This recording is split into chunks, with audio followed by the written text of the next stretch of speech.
Talk, tempat ngobrol seputar isu kesehatan dan juga sosial politik.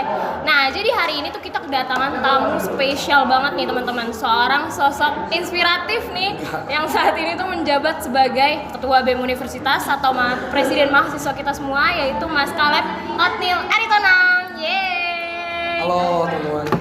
Nah, di episode kali ini tuh kita bakal ngebahas nih pengalaman tentang Mas Caleb nih saat diundang ke gedung parlemen untuk mewakili aspirasi mahasiswanya dan juga serta kisah menariknya ketika menjadi narasumber di CNN ya Mas ya. Nah, mungkin langsung aja nih gimana nih Mas kabarnya nih setelah isu-isu yang sudah ada nih, kesibukannya Mas Caleb, dan aku juga baru tahu kalau misalkan kemarin BEMU ada studi banding ya? Iya. Nah, sibukannya kayak gimana Mas kabarnya nih Mas sekarang? Ya, mungkin sebelumnya salam kenal dulu ya kawan-kawan Vikas ya. Halo semua kawan-kawan Vikas atau kawan-kawan yang lagi nonton. Sebelumnya perkenalkan nama saya Caleb Othniel Aritonang sebagai Ketua BEM Universitas Pembangunan Nasional Veteran Jakarta dan sekaligus juga sebagai mahasiswa Fakultas Hukum di angkatan 2022. Dan kalau ditanyakan kabarnya, alhamdulillah puji Tuhan baik, Mbak Indri. Kalau ditanya kesibukannya, sebenarnya kesibukannya nggak jauh beda lah dengan bulan-bulan sebelumnya. Saat ini tetap kita lagi coba untuk ngebangun berjejaring dengan kawan-kawan yang lain, melihat isu per hari ini, apalagi ini berapa hari lagi ya? 6 hari lagi menuju 1 tahun kepemimpinan Prabowo Gibran, Kabinet Merah Putih.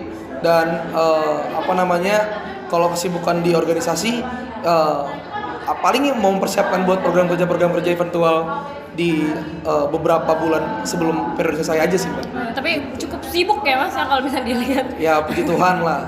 Iya. Masih ada kesempatan juga. Oke, mungkin kita langsung aja nih Mas. Boleh.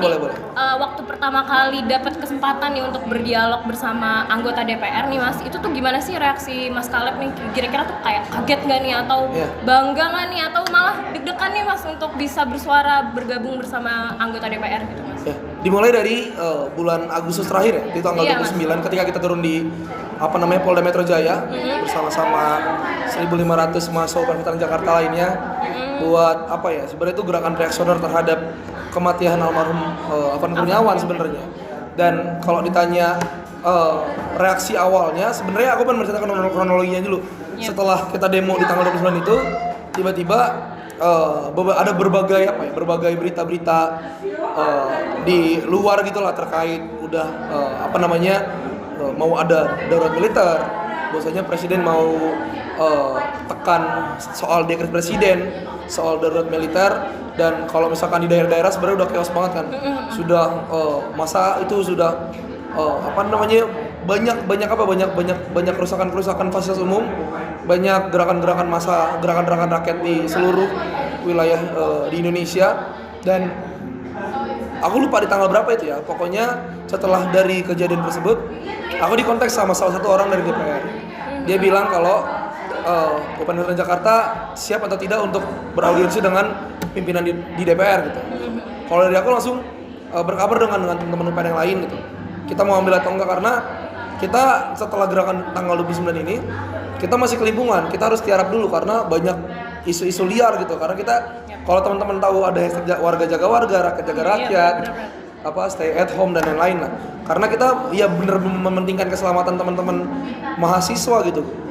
Untuk kita hold sejenak gerakan kita di bulan awal September dan coba untuk memperkuat basis massa atau basis gerakan di Jakarta terutama ya. Dan tiba-tiba ada undangan audiensi.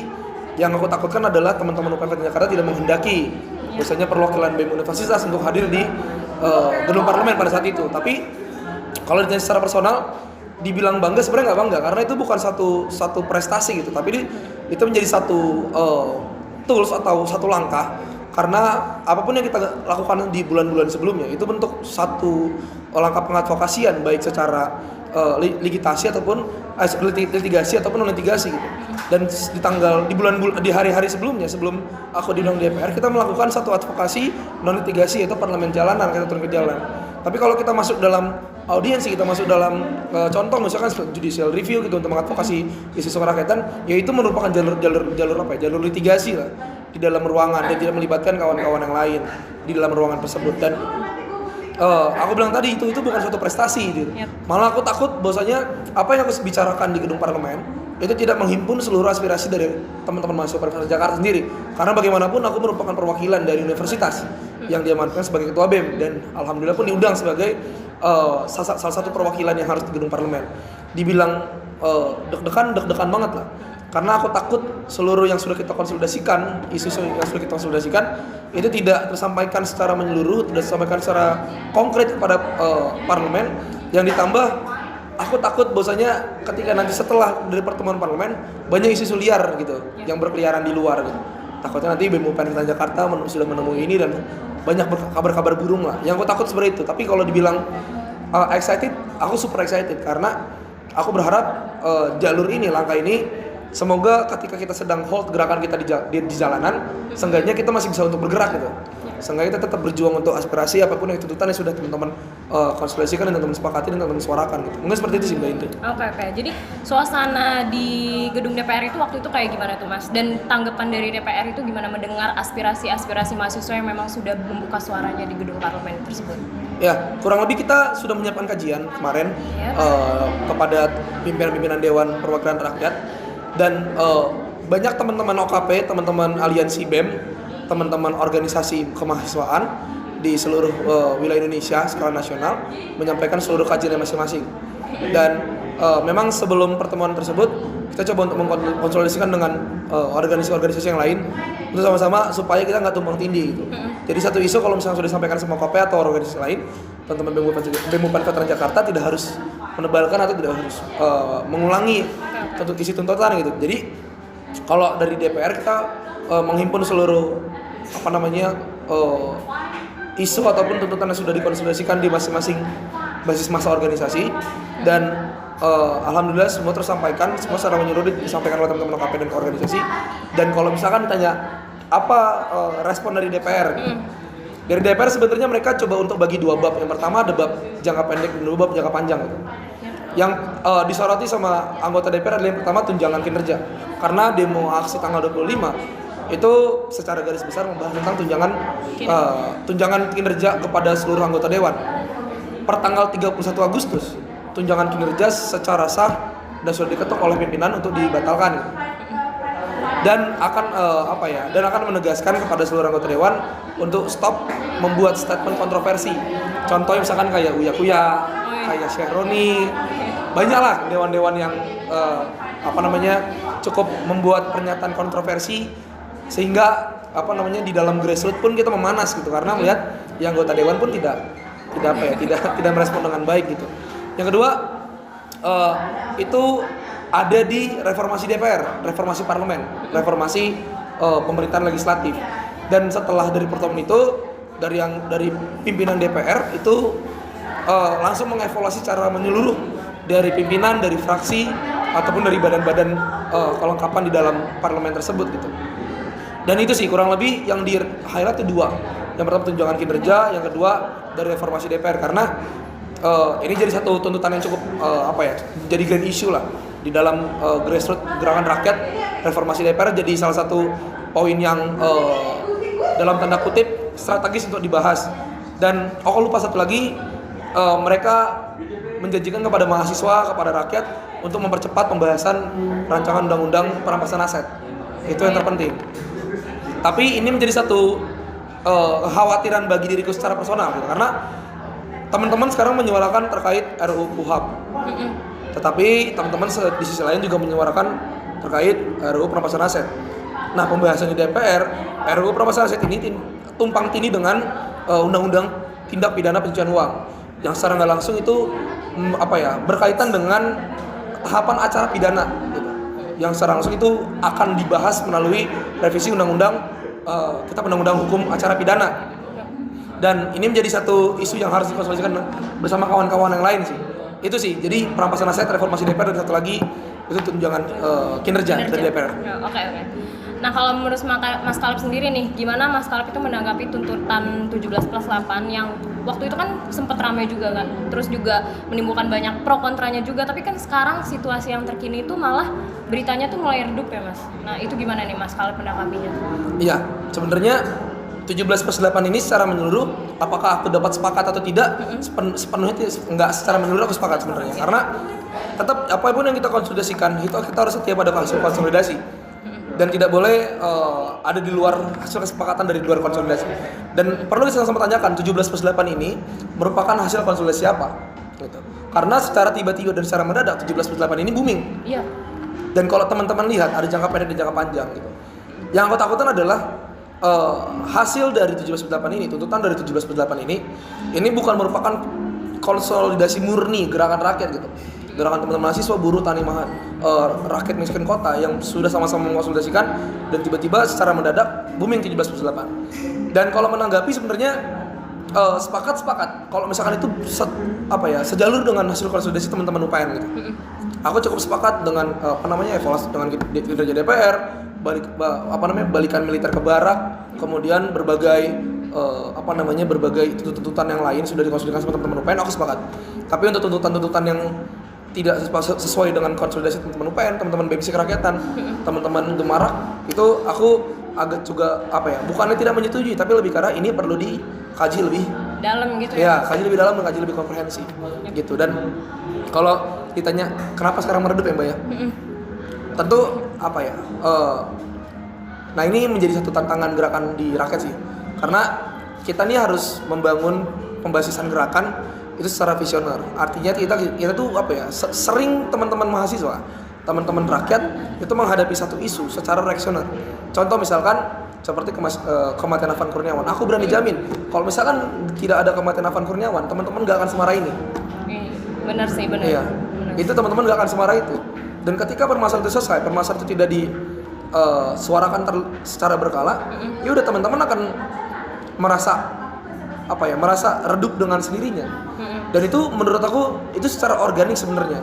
Tapi itu bukan menjadi satu permasalahan yang harus sama-sama kita normalisasikan, itu tidak. Perlu harus sama-sama kita sadari bahwasanya gerakan kita dari Indonesia Gelap, gerakan kita dari rancangan undang-undang TNI, revisi undang-undang TNI, sampai terakhir itu ada di reformasi Polri, gerakan yang kemarin di bulan September dan akhir Agustus, itu sebenarnya itu tidak boleh kita lihat dalam perspektif gerakan rakyat yang reaksioner gitu. Jadi harus sama-sama kita sadari bahwasanya gerakan kita yang kedepannya itu harus gerakan visioner gitu. Contoh misalkan kayak MBG itu pernah disuarakan di bulan Februari, tapi kali ini MBG disuarakan lagi gitu. Artinya permasalahan MBG di bulan Februari itu belum selesai. Gitu. Jadi kalau aku mau bilang ke teman-teman sebenarnya jangan cepat puas. Aku pun nggak cepat puas walaupun aku diundang ke DPR, karena aku yakin itu cuma pertemuan, itu bukan jawaban. Kalau misalkan di hari itu diketok SK atau mungkin langsung ada pembahasan terkait seluruh tuntutan, itu baru kemenangan. Tapi kalau cuma pertemuan dan mereka menyerap aspirasi, sama kayak misalkan anggota-anggota dewan itu berkunjung ke dapilnya masing-masing gitu. Itu cuma reses doang sebenarnya, penyerapan ASI doang, penyerapan aspirasi doang.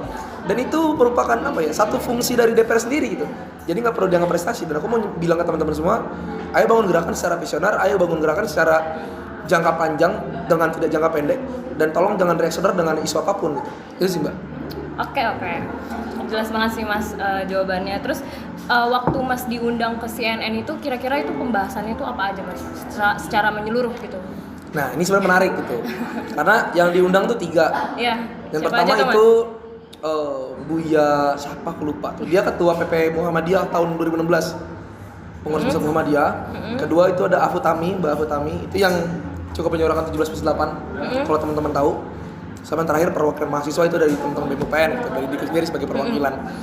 Dan kalau yang dibahas sebenarnya lebih ke arah pembahasan terkait aksi di Polda, aksi tanggal 25 dan tanggal 28 sebenarnya. Sebenarnya pembahasan intinya di situ aja. Bagaimana brutalitas represif aparat, bagaimana percepatan RUU KUHP, bagaimana tunjangan kinerja, bagaimana kontroversi para anggota dewan, kemudian institusi Polri yang semakin bobrok baik di internal maupun di fungsi eksternal institusi kepolisian negara Indonesia, itu semua dibahas di situ. Dan Mbak Afutami, kalau dari perspektif Mbak Afutami menjelaskan terkait 17+8 gitu. Jadi kenapa tadi aku bisa bilang dalam hal 17+8 seperti tadi gitu? Karena aku sudah langsung ngobrol sendiri sama Mbak Afutami gitu. Dan aku coba untuk menanya, untuk bisa berdiskusi dengan kawan-kawan yang lain, ya mayoritas teman-teman semua pun sepakat dengan kata-kataku, dan makanya aku berani ngomong di depan kawan-kawan tuh karena aku sudah ngobrol dulu sama Mbak Hutaminya gitu. Itu sih, jadi pembahasan itu aja. Oke. Nah gini kali Mas, sekarang tuh gimana nih Mas ngasih pesan nih untuk mahasiswa lain khususnya di UPN Veteran Jakarta tuh yang mau bersuara tapi tuh masih takut gitu Mas. Kira-kira ada nggak Mas pesannya untuk mereka semua nih? Ya, ini selalu aku sampaikan sebenarnya ke kawan-kawan yang lain. Jadi kenapa kita harus bela rakyat gitu? Kenapa kita nggak cuek aja? Karena kalau misalkan reformasi Polri, apakah itu langsung bersangkut paut dengan kehidupan teman-teman secara langsung? Rasanya enggak. Kalau misalkan kayak revisi undang-undang TNI, apakah teman-teman langsung merasakan gitu dampak negatif dari RUU TNI? Enggak juga kan? Perampasan aset, apakah teman-teman merasakan langsung? Ya enggak juga. Kenapa harus teman-teman suarakan? Jadi gini, aku pernah kasih satu analogi yang sering aku sampaikan kepada kawan-kawan yang lain. Kenapa kita harus bela rakyat gitu? Kenapa kita harus diem aja? Jadi pemerintah negara Republik Indonesia, mereka ini punya anggaran itu ratusan triliun, bahkan per tahun 2025 aku lupa itu sekitar 2000 triliun kalau nggak salah itu anggaran. Mereka punya alutsista, mereka punya wewenang, mereka punya kekuasaan, mereka punya prajurit TNI Polri, mereka punya seluruh kekuasaan legislatif, kekuasaan eksekutif baik tingkat nasional, daerah, kabupaten, kota sampai kepada kelurahan, kecamatan, bahkan sampai RT RW gitu.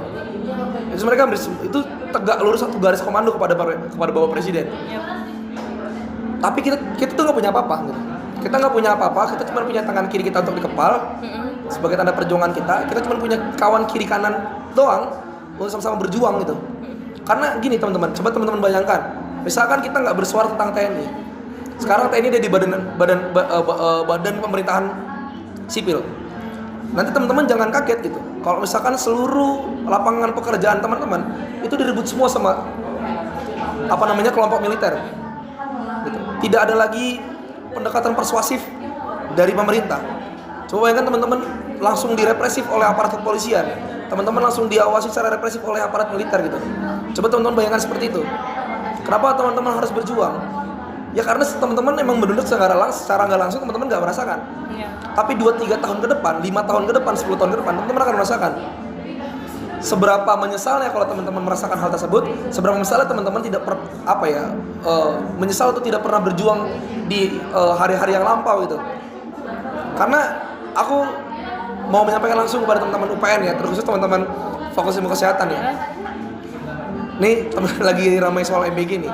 Harusnya teman-teman Fikes yang agak lebih speak up terkait bagaimana MBG itu bisa meracuni teman-teman siswa yang terkena dampak gitu. Yang aku mau bilang, kita nih sebagai mahasiswa, kita sebagai agen kontrol sosial gitu.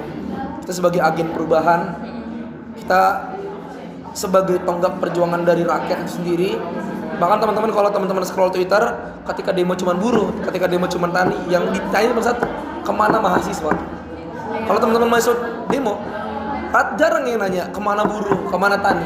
Tapi kalau misalkan tani buruh doang yang turun, yang tanya satu, kemana mahasiswa? Karena semua sekarang berharap sama mahasiswa. Kita ini calon-calon teknokrat, calon-calon lawyer, calon-calon ahli dalam profesi manapun, ahli gizi, ahli tentang kesehatan, ahli ekonom mungkin seperti itu, dan kawan-kawan yang lain gitu. Sekarang kita yang diharapkan gitu. Kita ini dapat privilege mengenyam pendidikan tinggi gitu. Kalau misalkan kita baca data, cuma 44% kelompok seumuran yang harus di pendidikan tinggi. Cuma 44% total anak muda yang mengenyam pendidikan tinggi. Dari 44% ini, teman-teman tuh salah satunya gitu. Teman-teman tuh kelompok kecil salah satunya. Kalau teman-teman nggak mau, kalau teman-teman nggak mau berjuang, teman-teman nggak mau menggunakan disiplin ilmu teman-teman sendiri sebagai kaum akademisi, itu siapa lagi yang mau berjuang gitu? Apakah teman-teman mengharapkan yang lain? Teman-teman tuh nggak bisa mengharapkan yang lain.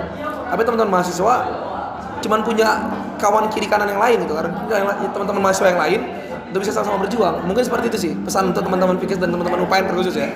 Oke. Terima kasih ya Mas. Terus nih yang terakhir nih Mas, apa harapan Mas ke depan nih, baik untuk mahasiswa, untuk kampus atau maupun pemerintah nih setelah semua kejadian yang ada gitu? Aku berharap sih Harapnya. apa ya? Siapapun presidennya, aku bukannya pesimis. Tapi siapapun presidennya, kita nggak bisa sama-sama mengharapkan satu pemerintahan yang ideal, satu pemerintahan yang secara kinerja itu efektif dan efisien.